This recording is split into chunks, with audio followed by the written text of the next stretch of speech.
Hi hello ನಮಸ್ಕಾರ ಎಲ್ಲರಿಗೂ nature spirit nine ಆಚ್ ಕನ್ನಡ ಟ್ಯಾರೋ ಕಾರ್ಡ್ ರೀಡಿಂಗಿಗೆ ವೆಲ್ಕಮ್. ಇವತ್ತಿನ ರೀಡಿಂಗ್ ಯಾವುದು ಅಂದರೆ ಶ್ರೀ ಗುರು ರಾಘವೇಂದ್ರ ಸ್ವಾಮಿಗಳ ಉತ್ತರಗಳು ನಿಮಗೆ ಸಿಗ್ತಾ ಇದೆ. ಹೇಗೆ ಅನ್ನೋದಾದ್ರೆ ನೀವು ಆಲ್ರೆಡಿ ನಿಮ್ಮ ಎದುರಿಗೆ ಇರುವಂತಹ ಇಮೇಜ್ ಅನ್ನ ನೋಡ್ತಾ ಇರ್ತೀರಾ, ಹೌದಲ್ವಾ?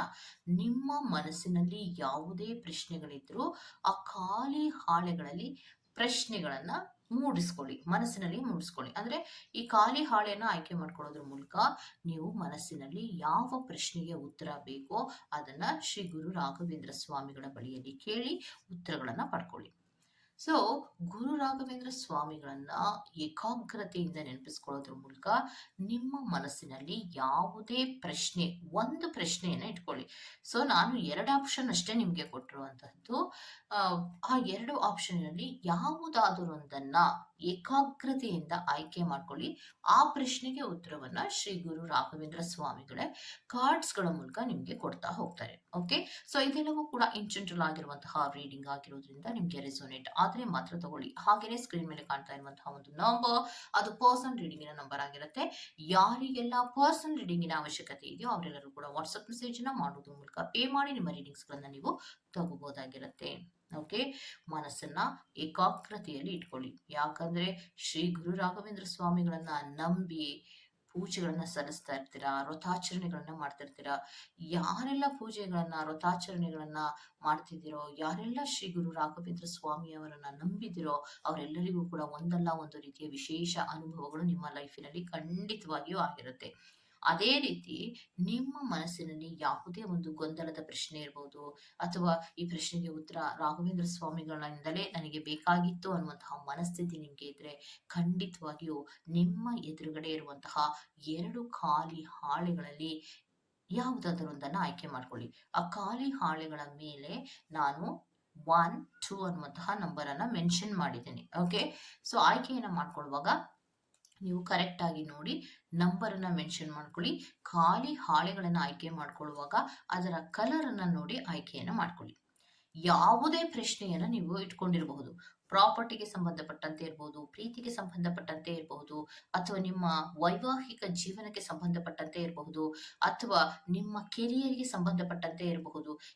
ಯಾವುದೇ ವಿಚಾರ, ಕೋರ್ಟ್ ಕಚೇರಿಗಳಿಗೆ ಸಂಬಂಧಪಟ್ಟಂತಹ ವಿಚಾರ ಇರಬಹುದು, ಯಾವುದೇ ವಿಚಾರವನ್ನೇ ಆಗ್ಲಿ, ಯಾವುದೇ ಪ್ರಶ್ನೆಗಳೇ ಆಗಿರ್ಲಿ, ಇದು ಇದಕ್ಕೆ ಸಂಬಂಧಪಟ್ಟಿರುತ್ತೆ ಅದಕ್ಕೆ ಸಂಬಂಧಪಟ್ಟಿರುತ್ತೆ ಅಂತ ನಾನು ಹೇಳೋದಿಲ್ಲ.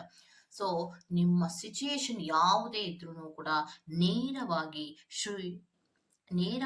ಶ್ರೀ ಗುರು ರಾಘವೇಂದ್ರ ಸ್ವಾಮಿಗಳ ಬಳಿಯಲ್ಲಿ ಹೇಳೋದ್ರ ಮೂಲಕ ಉತ್ತರಗಳನ್ನ ಪಡ್ಕೊಳ್ಳಿ. ಓಕೆ, ಸೊ 1 ಅನ್ನುವಂತಹ ನಂಬರಿನ ಹಾಳೆಯನ್ನ ಸೆಲೆಕ್ಟ್ ಮಾಡ್ಕೊಂಡ್ರೆ ಪಾಯಲ್ ನಂಬರ್ 1, 2 ಅನ್ನುವಂತಹ ನಂಬರಿನ ಹಾಳೆಯನ್ನ ಸೆಲೆಕ್ಟ್ ಮಾಡ್ಕೊಂಡ್ರೆ ಪಾಯಲ್ ನಂಬರ್ 2 ಆಗಿರುತ್ತೆ. ಆಯ್ಕೆಯನ್ನ ಮಾಡ್ಕೊಳ್ಳುವಾಗ ಬಹಳ ಕಾನ್ಸಂಟ್ರೇಷನ್ ಇಂದ ಆಯ್ಕೆಯನ್ನ ಮಾಡ್ಕೊಳ್ಳಿ. ನಿಮ್ಮ ಮನಸ್ಸಿನ ಪ್ರಶ್ನೆ ಕ್ಲಿಯರ್ ಆಗಿರ್ಬೇಕು, ಗೊಂದಲಗಳಲ್ಲಿ ಇರಬಾರ್ದು. ಇದನ್ನ ಕೇಳ್ಬೇಕೋ ಕೇಳ್ಬಾರ್ದಾ ಅನ್ನುವಂತಹ ಗೊಂದಲಗಳೇನು ಬೇಡ. ಸೊ ಪ್ರಶ್ನೆಯನ್ನ ಚಿಕ್ಕದಾಗಿ, ಚೊಕ್ಕವಾಗಿ, ನೇರವಾಗಿ ರಾಘವೇಂದ್ರ ಸ್ವಾಮಿಗಳ ಬಳಿಯಲ್ಲಿ ಕೇಳ್ತಾ ಉತ್ತರವನ್ನ ಪಡ್ಕೊಳ್ತಾ ಹೋಗಬಹುದಾಗಿರುತ್ತೆ. ಹಾಗೇನೆ ಡಿಸ್ಕ್ರಿಪ್ಷನ್ ಬಾಕ್ಸ್ ನಲ್ಲಿ ಪ್ರತಿ ಪೈನ ಟೈಮಿಂಗ್ಸ್ ಅನ್ನ ಕ್ಲಿಯರ್ ಆಗಿ ಮೆನ್ಷನ್ ಮಾಡಿರ್ತೀನಿ. ನೀವು ಯಾವ ಪೈಲ್ ಅನ್ನ ಸೆಲೆಕ್ಟ್ ಮಾಡ್ಕೊಂಡಿರ್ತೀರೋ ಆ ಪೈನ ಟೈಮಿಂಗ್ಸ್ ಅನ್ನ ನೋಡಿ ಸ್ಕಿಪ್ ಆಗಿ ನಿಮ್ಮ ರೀಡಿಂಗ್ಸ್ ಗಳನ್ನ ನೀವು ತಗೋಬಹುದಾಗಿರುತ್ತೆ. ಓಕೆ, ರೀಡಿಂಗ್ ಅನ್ನ ಶುರು ಮಾಡೋಣ. Okay, let start. ಯಾರೆಲ್ಲ 1 ಅನ್ನುವಂತಹ ನಂಬರಿನ ಹಾಳೆಯನ್ನ ನೀವು ಸೆಲೆಕ್ಟ್ ಮಾಡ್ಕೊಂಡಿದ್ದೀರೋ, ಫಸ್ಟ್ ಸಮಾಧಾನವಾಗಿ ನಿಮ್ಮ ಮನಸ್ಸಿನ ಪ್ರಶ್ನೆ ಆ ಹಾಳೆಯ ಮೇಲೆ ಮೂಡೋ ತರ ನೀವು ಪ್ರಶ್ನೆಯನ್ನ ಕೇಳಿ. ನೇರವಾಗಿ ಪ್ರಶ್ನೆಯನ್ನ ಕೇಳಿ. ಅದೇ ಹಾಳೆಯನ್ನ ನೋಡ್ತಾ ನಿಮ್ಮ ಮನಸ್ಸಿನ ಪ್ರಶ್ನೆ ಏನಿದೆಯೋ ಅದನ್ನ ಏಕಾಗ್ರತೆಯಿಂದ ಕೇಳಿ.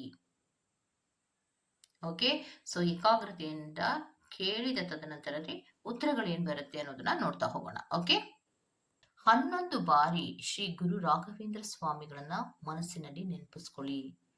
ಓಂ ಶ್ರೀ ಗುರು ರಾಘವೇಂದ್ರಾಯ ನಮಃ ಅನ್ನುವಂತಹ ರೀತಿಯಲ್ಲಿ ಮನದಲ್ಲಿಯೇ ಹೇಳ್ಕೊಂಡು ನೀವು ಈ ಪ್ರಶ್ನೆಗೆ ಉತ್ತರವನ್ನ ಪಡ್ಕೋಬಹುದಾಗಿರುತ್ತೆ.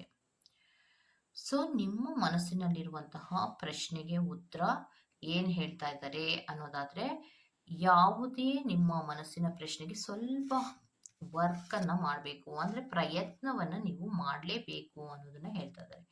ಸೊ ಏನು ನೀವು ಪ್ರಯತ್ನಗಳನ್ನ ಯೂನಿವರ್ಸಿನಲ್ಲಿ ಕೆಲವೊಬ್ರು ಮಾಡಿದ್ದೀರೋ ಅಥವಾ ಇನ್ನೂ ಮಾಡ್ತಾ ಇದ್ದೀರೋ ಅವರಿಗೆ, ಏನು ನೀವು ಹಾರ್ಡ್ ವರ್ಕ್ ಹಾಕಿ ಕೆಲವು ಕೆಲಸಗಳನ್ನ ಮಾಡ್ತಾ ಇದ್ದೀರೋ ಅಥವಾ ಯಾವುದಕ್ಕೋಸ್ಕರ ನೀವು ಪ್ರಯತ್ನವನ್ನ ಮಾಡ್ತಾ ಇದ್ದೀರೋ ಆ ಪ್ರಯತ್ನಕ್ಕೆ ಖಂಡಿತವಾಗಿಯೂ ಸಕ್ಸಸ್ ಅನ್ನೋದು ಸಿಗತ್ತೆ. ಯಾವುದೇ ಪ್ರಯತ್ನವನ್ನ ನೀವು ಮಾಡ್ತಾ ಇರಿ, ಆ ಪ್ರಯತ್ನಕ್ಕೆ ಸಕ್ಸಸ್ ಅನ್ನೋದು ಇರತ್ತೆ ಅನ್ನೋದನ್ನ ಹೇಳ್ತಾ ಇದ್ದಾರೆ.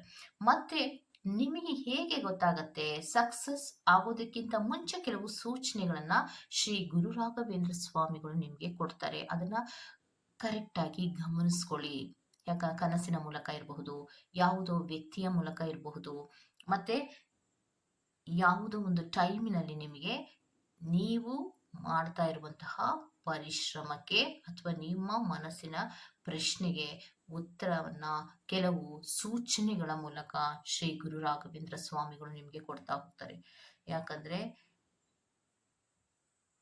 ಏನು ನೀವು ಗುರು ರಾಘವೇಂದ್ರ ಸ್ವಾಮಿಗಳನ್ನ ನಂಬಿ ಭಕ್ತಿಯಿಂದ ಪೂಜೆ ಮಾಡ್ತಿರೋ, ವಾರದಲ್ಲಿಯೂ ನೀವು ಅವರ ದರ್ಶನವನ್ನ ಮಾಡ್ತಿರೋ, ಹೇಗೆ ನೀವು ವ್ರತಾಚರಣೆಗಳನ್ನ ಮಾಡ್ತಿರೋ ಹಾಗೆ ಅವರು ಕೂಡ ನಿಮ್ಮನ್ನ ಪ್ರೊಟೆಕ್ಟ್ ಮಾಡ್ತಾ ಇದ್ದಾರೆ. ಅಂದ್ರೆ ನಿಮ್ಮ ರಕ್ಷಣೆಗೆ ಪ್ರತಿ ನಿಮಿಷದಲ್ಲಿಯೂ ಕೂಡ ಅವರು ಇರ್ತಾರೆ. ಯಾವುದೇ ರೀತಿಯ ಭಯ ಪಡುವಂತಹ ಅಗತ್ಯ ಏನೂ ಇಲ್ಲ. ಏನೂ ಕೂಡ ಹಾಳಾಗೋದಿಲ್ಲ. ಏನ್ ಅನ್ಕೋತೀರಾ ನೀವು? ಮಾಡಿದಂತಹ ಪರಿಶ್ರಮ ಇರ್ಬೋದು, ಅಥವಾ ಟೈಮ್ ಇನ್ವೆಸ್ಟ್ಮೆಂಟ್ ಇರ್ಬೋದು, ಫೈನಾನ್ಷಿಯಲ್ ಇನ್ವೆಸ್ಟ್ಮೆಂಟ್ ಇರ್ಬೋದು, ಅಥವಾ ಏನೇ ವಿಚಾರಗಳಲ್ಲಿ ನೀವು ಅಯ್ಯೋ ಇದು ವೇಸ್ಟ್ ಆಗತ್ತಾ ಅಂತ ಯೋಚನೆನೇ ಮಾಡಬೇಡಿ. ಯಾಕಂದ್ರೆ ಯಾವಾಗಲೂ ಕೂಡ ಗುರು ರಾಘವೇಂದ್ರ ಸ್ವಾಮಿಗಳು ನಿಮ್ಮ ಬಳಿಯಲ್ಲಿಯೇ ಇರ್ತಾರೆ. ನಿಮಗೆ ಕೆಲವು ಸೂಚನೆಗಳನ್ನ ಕೂಡ ಕೊಡ್ತಾ ಇರ್ತಾರೆ. ಸೊ ಯಾವುದೇ ಹೆದರಿಕೆ ಇಲ್ಲದ ಹಾಗೆ ನೀವು ಏನು ಕೆಲಸಗಳನ್ನ ಅಥವಾ ಏನ್ ಪ್ರಯತ್ನಗಳನ್ನ ಮಾಡ್ತಿದ್ದೀರೋ ಅದು ಪ್ರಯತ್ನಗಳನ್ನ ಮುಂದುವರಿಸ್ತಾ ಹೋಗಿ.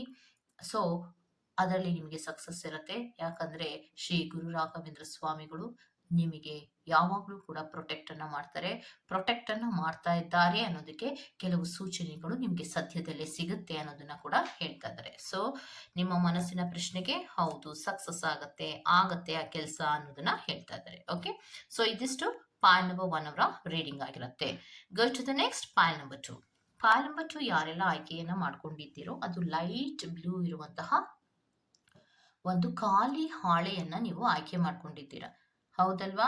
ಸೊ ನೀವು ನಿಮ್ಮ ಮನಸ್ಸಿನಲ್ಲಿ ಶ್ರೀ ಗುರು ರಾಘವೇಂದ್ರ ಸ್ವಾಮಿಗಳನ್ನ ಓಂ ಶ್ರೀ ಗುರು ರಾಘವೇಂದ್ರಾಯ ನಮಃ ಅನ್ನೋದನ್ನ 11 ಬಾರಿ ಹೇಳ್ಕೊಳ್ಳೋದ್ರ ಮೂಲಕ ನಿಮ್ಮ ಮನಸ್ಸಿನಲ್ಲಿರುವಂತಹ ಪ್ರಶ್ನೆ ಆ ಖಾಲಿ ಹಾಳೆಯ ಮೇಲೆ ಬರುವ ತರ ಇಮೇಜ್ ಅನ್ನ ಮಾಡಿಕೊಂಡು ನೀವು ಉತ್ತರವನ್ನ ಪಡ್ಕೋತಾ ಹೋಗಿ.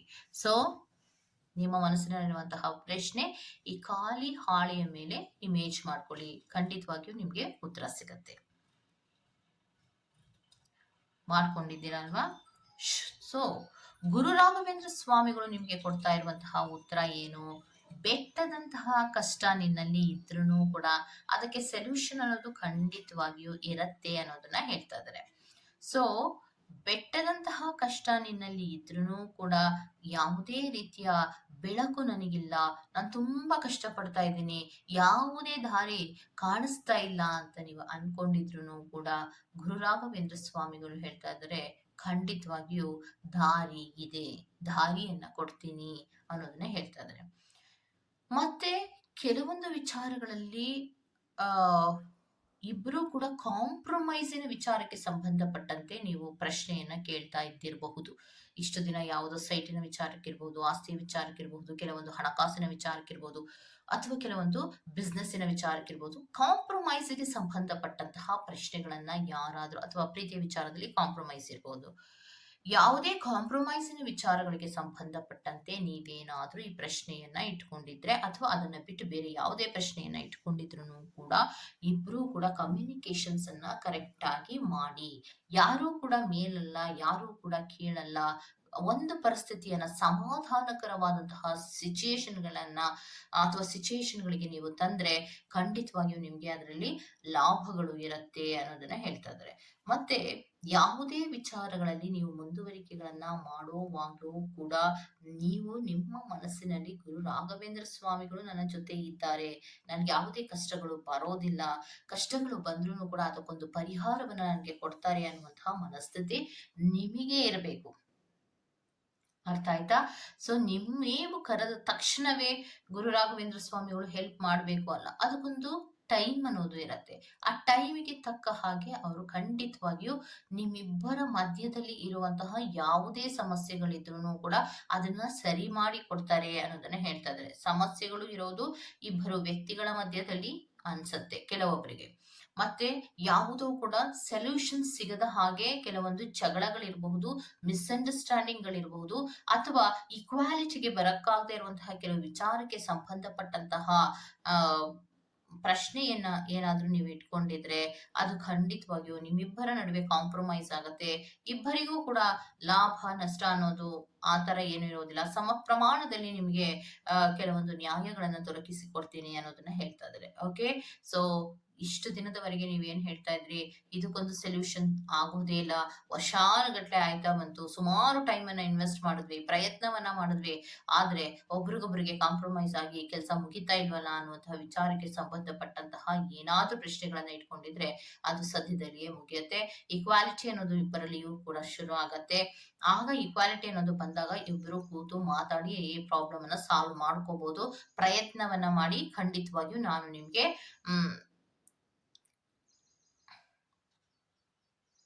ಕೆಲವು ಫಲಗಳನ್ನ, ಪ್ರಯತ್ನಕ್ಕೆ ತಕ್ಕ ಫಲಗಳನ್ನ ಕೊಡ್ತೀನಿ ಅನ್ನೋದನ್ನ ಹೇಳ್ತಾ ಇದ್ದಾರೆ. ಸೊ ಇದರಲ್ಲಿ ಇಬ್ಬರ ಕಡೆಯೂ ನ್ಯಾಯಗಳು ಇರುವ ತರಹವೇ ನಾನು ನಿಮ್ಗೆ ಪರಿಹಾರವನ್ನ ಕೊಡ್ತೀನಿ ಅನ್ನೋದನ್ನ ಹೇಳ್ತಾ ಇದ್ದಾರೆ. ಓಕೆ, ಇದಿಷ್ಟು ಪಾಲಮ ಚೋವ್ರ ರೀಡಿಂಗ್ ಆಗಿರತ್ತೆ. ಈ ತರಹದ ರೀಡಿಂಗ್ ಗಳು ನಿಮ್ಗೆ ಇಷ್ಟ ಆಗ್ತಿದ್ರೆ ದಯವಿಟ್ಟು ಸಬ್ಸ್ಕ್ರೈಬ್ ಮಾಡಿ, ಪಕ್ಕದಲ್ಲೇ ಇರುವಂತಹ ಬೆಲ್ ಐಕಾನ್ ಅನ್ನ ಪ್ರೆಸ್ ಮಾಡಿ. ನಾನು ನಿಮ್ಮನ್ನ ಮತ್ತೊಂದು ರೀಡಿಂಗ್ ಗಳಲ್ಲಿ ಸಿಗ್ತೀನಿ ಅಂತ ಹೇಳ್ತಾ ಅಲ್ಲಿವರೆಗೂ ಚೆಕಿ, ಬಾಯ್.